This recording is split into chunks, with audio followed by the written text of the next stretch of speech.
My siblings received luxury gifts while I got body wash for our birthdays, but now I'm moving out, and everything is falling apart. I'm 25 years old, a woman living with my parents, and I have two siblings, Joseph and Katrina. As the oldest, I was the first to start working. For a long time, it was just my father and me working to support the family. My mother was either sick or too tired to work. Over the years, I've noticed that her illness is self-inflicted. She prefers to sit on the couch all day watching TV and stuffing herself with food rather than working. I gave up trying to get her to start working a long time ago. My brother and sister started working shortly after finishing school. Unfortunately, they couldn't keep their jobs for long. My brother was a thief, and my sister blamed her mental health for not being able to do her job. The brief financial relief we had when they started working didn't last long. Eventually, I had to take on extra shifts at work, knowing I couldn't count on them. I worked really hard to reach a better position in my company. Now I earn more money than most people my age. Many people congratulate me on my success, but I feel like an imposter. When I look back, I really haven't done anything for myself. 70% of my salary goes to household bills, and I'm only left with 30. I can't do much with that amount each month other than cover my needs. On top of that, there's always some extra expense at the end of the month that I have to cover. I work so much that I'm barely home, and when I am, it's a nightmare. That's the problem. It's exhausting. But at least I get paid to do my job. At home, no one pays me to take care of the house. I have to clean, do laundry, wash the dishes, and make sure we have enough groceries. My mother and sister hardly do anything. My mother spends all day watching TV while my sister stays locked in her room all day. She only comes out to hang out with her friends and get into trouble. I can't ask my father or brother for help because they believe in gender roles. You know, that's the kind of family I come from. And although I don't agree with those ideas, I have no choice. I always believed I had no choice since I was living in their house. Every time I tried to speak out against them, my mother would tell me to find my own place. She knows I can't get my own place and keep supporting the family. She also knows that my heart is too soft to leave the family to fend for themselves, or at least that's what she thinks. You know, none of this is the reason I'm writing this post. It's also not the reason why I'm so frustrated. The reason I'm frustrated is that once again, my parents have proven that they love my siblings more than they love me. It was my birthday 2 days ago, and guess what I got as a gift? Body wash. Freaking body wash. You must be wondering why I sound so ungrateful for the gift. That's because last month was Katrina's birthday, and she got a huge surprise party that we couldn't afford. I had to take on extra consulting jobs to help pay for it. This was after my dad claimed he had money to pay for the party when I initially refused. After the party, he came to me with a sob story about how he had miscalculated. He also told me that he had borrowed from some very dangerous people and was afraid they would come and hurt us. Wanting to protect my family, I decided to pay for the party. I was extremely disappointed because they always do this. Whether it's holidays or birthdays, they always put more care into my siblings' gifts, not mine. This year, my brother got a new gaming console as a gift, while my sister got a voucher for the most expensive spa in our city. And me, I got body wash. After everything I've done for this family, is body wash all I deserve? I don't know why, but this time, I was offended, and I am. Every time they've done this, I found a way to get over it. I'd tell myself they didn't mean it. I told myself they loved and appreciated me. However, I think it's time I stopped telling myself lies. That body wash was the last straw. After receiving it, I exploded. I couldn't control myself. I had a huge lump in my throat and anger completely overwhelmed me. I asked them why I couldn't have a big party like Katrina or Joseph. All I got was body wash, not even a decent cake. My dad got upset instantly and asked why I was so ungrateful since I knew their financial situation. At that moment, I started laughing and asked him how he could say that with a straight face. He was the one who got into debt just to make sure Katrina had a memorable birthday party, but couldn't spend more than $20 on mine. I was getting tired of how they treated me differently. At that moment, I even had to ask if I was adopted. Is that why they treated me like a stranger? I work my hardest at my job, come home, and take care of everyone. And the only thing I get is body wash? They must be kidding. My mother started crying at that moment and said she hated it when I had these little outbursts. So it's okay for her to have emotions, but as soon as I dare to show mine, I'm inconsiderate of the family? That's exactly what I understood from her comment. She has hundreds of different moods throughout the day and we're supposed to accept them. But if I get upset over something valid, I'm called dramatic. Fine. I decided to stop arguing and went to my room. When they tried calling me, I pretended to be asleep. The whole time I sat there, I just thought, I felt so unhappy even though I keep myself busy all the time. When it's time to sleep, I can't. My thoughts revolve around how unhappy I am. Most people my age are buying their first car. Some are getting married or even buying houses. I see some of them at the company doing exactly that, and even though they earn less than me, I feel jealous. Despite being ahead in my career, I'm so far behind in life. I have nothing of my own in this world, and I have no purpose. The only purpose I have is to serve these ungrateful people. Now that I think about it, how did I let them treat me this way? It's been happening for so long that I didn't even realize they were using me. My feelings about this have become very clear because of the incident with my birthday gift. Now I realize I don't want things to stay like this forever. You know, something has to change. I feel like I'm not doing anything with my life, and I want to know what I can do to change everything, to have a purpose of my own. Update 1. I did it 2 months since my original post, and I've moved out. I can't believe that just 2 months after the birthday incident, I finally moved out. My apartment is very small and barely has anything in it, but at least it's mine. Want to know the first thing I did as soon as I finished moving? I relaxed on my bed for hours with no one calling me to fix any little problem. It was a strange feeling. I never knew just lying in a bed could be so cathartic. You're probably wondering how I managed to move, especially with such a controlling family. It wasn't easy, but I did it. First, I followed their advice and started setting boundaries. I only paid the minimum household expenses and saved the rest of my money. Plus, I took on extra shifts at work and kept the money. When my parents asked about the money, I told them it would be included in my year-end bonus. It was hard, but as soon as I had enough for the deposit, I told them to go to hell and move to my new apartment. Once I decided which apartment to rent, I told my parents that I was moving out. It wasn't a pleasant conversation. They were incredibly upset and asked if living with them was really that bad. I told them it wasn't about them. It was about me. I was getting older and needed to be more independent. I couldn't do that if I continued living with them. Besides, Mom had always told me to get my own place.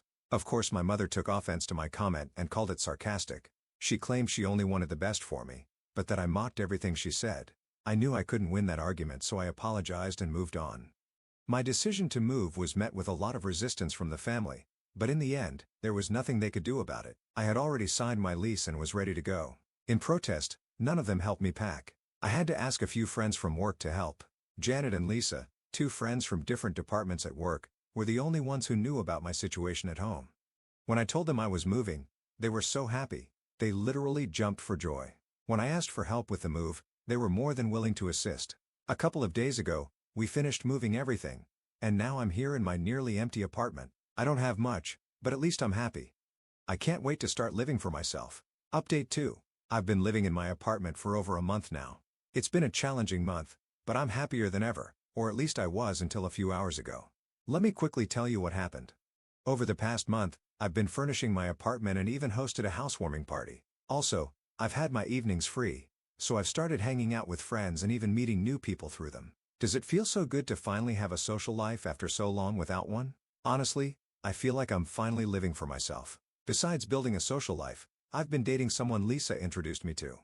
In the past, I never went out with anyone because I didn't have the time. My family always interrupted my plans with some emergency or another. But now that I live farther away, they can't do that anymore. You're probably wondering how my relationship with my family has been over the past month. Well, honestly, none of them have messaged me at all during this time.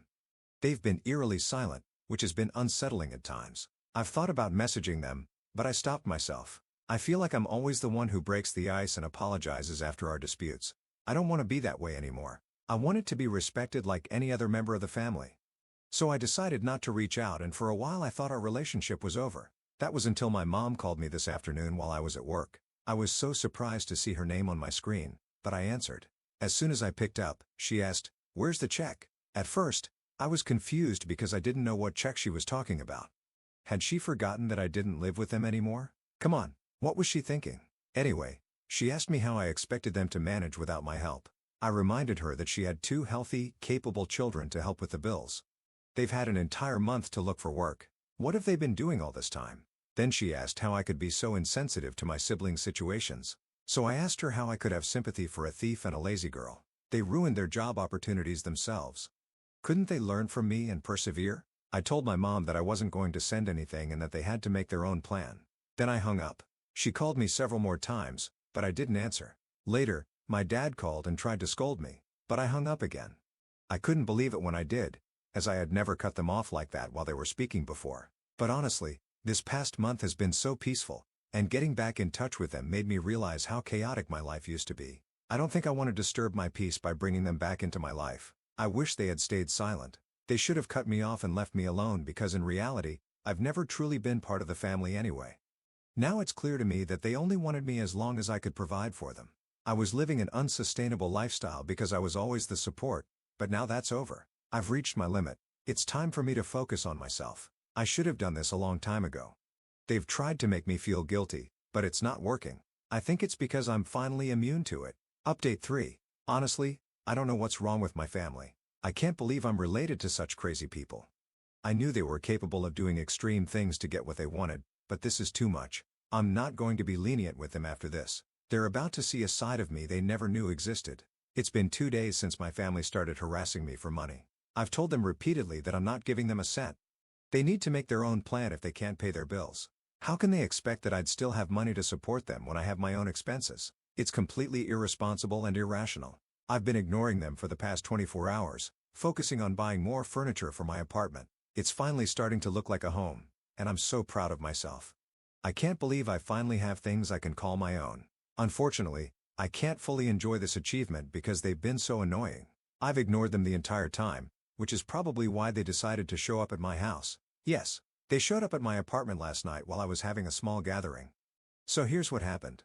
Yesterday was Friday night, and a couple of my friends wanted to go out, but I was too tired. Lisa and Janet felt the same, so we suggested a book and wine night at my place. 2 other girls joined us, and we were having a great time until there was a commotion outside the door. I live in a quiet apartment complex, so this was alarming. We tried to ignore it, but it got louder and eventually reached my door. When I opened it, my sister, dad, and brother were arguing with the building manager. They were demanding to be let into my apartment because they were family. I couldn't believe what I was seeing. I told the manager that I knew them, but that they weren't welcome. My dad looked hurt and said he just wanted to talk. I asked him to look at the time. It was 10 p.m. I told him that if they wanted to see me, they could have called beforehand. Also, how on earth did they even know where I lived? That's when my sister intervened, saying she found out through a friend who had seen me at the complex. Then she started looking around and commented that I was living large. She asked why she couldn't move in with me. I looked at her like she was crazy. Why would I want to live with someone so lazy? Not only would I have to feed her, but also clean up after her. I haven't forgotten the dynamics of the last few years. I told them to leave because they weren't welcome, especially at that hour. My father refused and said they wouldn't leave until I talked to them. I told him I wasn't interested in talking, especially since I had guests. Then my brother started yelling at the top of his lungs, addressing my friends and calling me a useless sister. He then forced his way into my apartment and began verbally attacking me. Between him, my sister, and my father, I felt overwhelmed. Meanwhile, my friends sat in shock, witnessing this horror show. And things only got worse.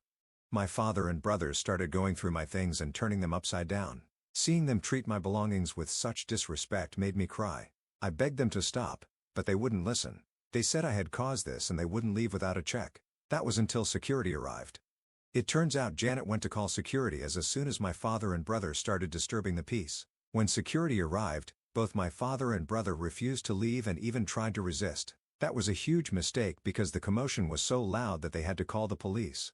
As of today, my father and brother are in jail for trespassing in my apartment and disturbing the peace. They won't be released until Monday, and I've already pressed charges. I'm taking them to court over this. They've crossed a huge line, and I won't be lenient with them. This is the end. They've gone too far and I'm not going to let them keep dragging me into their mess. Update 4. I really wanted to post an update sooner since it's been 4 months, but I decided to wait until everything was settled. Now that the trial is over, I can finally tell you everything. I think many of you will be happy to know that my family got what they deserved. Starting with my brother, due to his previous shoplifting incident, the judge wasn't lenient with him as he is a repeat offender. He was sentenced to a year in prison. Unfortunately, this will remain on his record, which will make it even harder for him to build a future for himself. But honestly, with the way he's been living his life, he already had little chance. I hope that time in jail straightens him out and helps him get his priorities in order. I've seen people much younger than him with a far more organized life. As for my father, he had to pay a fine to the court and is now on probation. If he even gets a traffic ticket, it's over for him. He has to be extremely careful for a while. Otherwise, he'll end up in jail. The judge and the city take these offenses very seriously, which is why both have faced these consequences. Now, about my mother. Her years of overeating and inactivity have finally caught up with her. She's at serious risk of heart disease due to how unhealthy her lifestyle is. If she doesn't make some drastic changes, the doctors say she has less than 2 years because of how quickly her health is deteriorating. Knowing her, she probably doesn't care. She thinks she'll live forever. I've tried to get her to eat healthier for years, but she never listened to me, and eventually, I gave up. If the high cholesterol doesn't kill her, my sister probably will. Speaking of my sister, she's been the talk of the town lately, and not for good reasons. Since money has been tight and there's no one to fund her lifestyle anymore, she decided to take matters into her own hands. Somehow, she got involved with the wrong crowd. Girls rumored to be selling certain things on the street corner. It's both illegal and extremely dangerous. About a week ago, I heard that she was arrested after being caught doing something suspicious. I wouldn't be surprised if she soon finds herself in a physically dangerous situation due to the path she's chosen. People have been asking me to talk to her, but she chose this life. Honestly, she probably thinks I'm stupid for having an honest job. No offense to anyone in that field, but I've seen what some of these girls go through. There's no happy ending in sight for her, just substance abuse, more jail time, and dangerous situations. Since Katrina started down this path, my mom has collapsed several times from the stress, but Katrina still lives with our parents.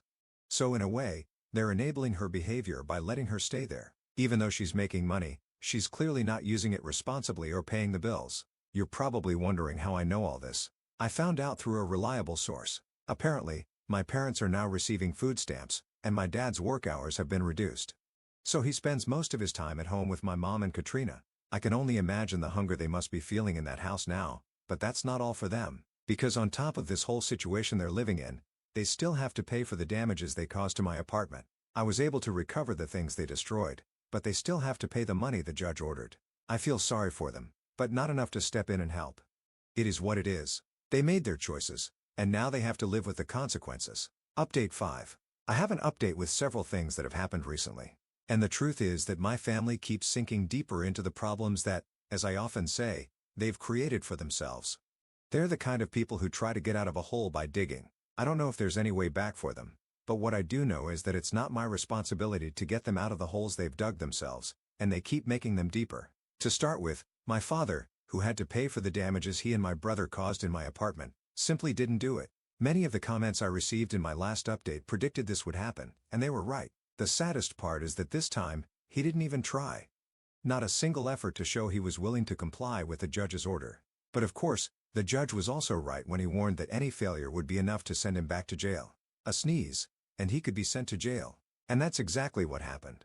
It wasn't a literal sneeze, but the fact that he didn't pay what he was ordered earned him a trip to jail. I found out a few days ago that he's serving time there now. The ironic thing about all this is that my father was the only one who, in theory, was working in that house. Now that he's behind bars, I have no idea how my mother is going to manage on her own. The last time I spoke with someone close to the family, they told me there was barely any food in the house. And considering my mother's health problems, that's more than concerning. But to be honest, all I can feel is a cold distance from this whole situation. For years, I was the one who kept that house afloat, and they emotionally and financially exploited me. Now they're facing the consequences of their own irresponsibility. My mother, on top of it all, is alone in the house. Not only because my father is in jail, but also because now my brother and sister are behind bars as well. My brother had already been in jail for a while, as you'll remember, but now my sister has joined him. Yes, her business venture, in quotes, ended exactly as expected with her being arrested. Everyone saw it coming except her. Her situation became even more chaotic when she started using. In addition to selling, which left her even more vulnerable and with almost no judgment, an undercover cop was the one who caught her in the act, and that was the end of her attempt to sustain an unsustainable lifestyle. Now she's awaiting trial, but honestly, I don't think she'll come out of this unscathed. The worst part is that she can't even afford a decent lawyer, so she's in the hands of a public defender. I don't want to sound cruel, but I don't see much hope for her. As for my mother, I honestly don't know what will become of her life now. She's living in that house that once had 5 people in it, and now it's completely empty. With my father in prison, my sister awaiting trial, and my brother already serving time, the house is emptied out, and the worst part is that she has absolutely no one to take care of her. For years, she did nothing, relying on everyone to bring her money and food. And now because of her health problems, she can barely leave the house. I don't know how she's going to survive. I know they're receiving food stamps, but that's not enough to live on. In short, my family has completely fallen apart. All I have left is my peace. And although it sounds harsh, I don't regret having distanced myself. Update 6. I feel bad for being the bearer of bad news, but at least it's no longer my bad news. It's my family's. And although everything happening is a kind of slow-motion tragedy, I can't help but feel a sense of relief at not being directly involved in this disaster. To start, I've finally recovered my money. It wasn't an easy process. And as expected, my father didn't have the means to pay me. The only reason he finally did was because my mother had to take out a loan to get him out of jail. The fact that my father was in jail for contempt complicated everything even more. But in the end, after much effort, she got the money. It wasn't her own initiative, of course, but my mother's desperation to get my father out of jail. But my father being out of jail is perhaps the only positive thing in this whole situation. During all this time, my mother had been living with a relative while trying to solve my father's legal problem. She left the house for a long time, and as expected, the house was left alone. Now, the neighborhood we lived in was never the best, especially for leaving a house unsupervised. Apparently, it's been vandalized and completely looted. The most disturbing part is that from what I've been told, there are people living there now. People who, from what I understand, could be former clients of my sister. The fact that there are people squatting in the house is just the beginning of the problem. Even if my parents manage to evict them, which I doubt will be easy, I don't know if you could even call what's left a house. It hurts me to imagine the state of the place I once called home, especially because I put so much time and effort into maintaining it when I still live there. But at the end of the day, it's no longer my house. It's not in my name, and frankly, it's not my problem to solve. That's something my parents will have to face on their own. As for my siblings, they continue serving their sentences. There aren't many updates on that front. What surprises me most about all of this is how quickly the situation deteriorated after I left. It's as if my departure was the last nail in the coffin of a situation that was already rotten from the inside.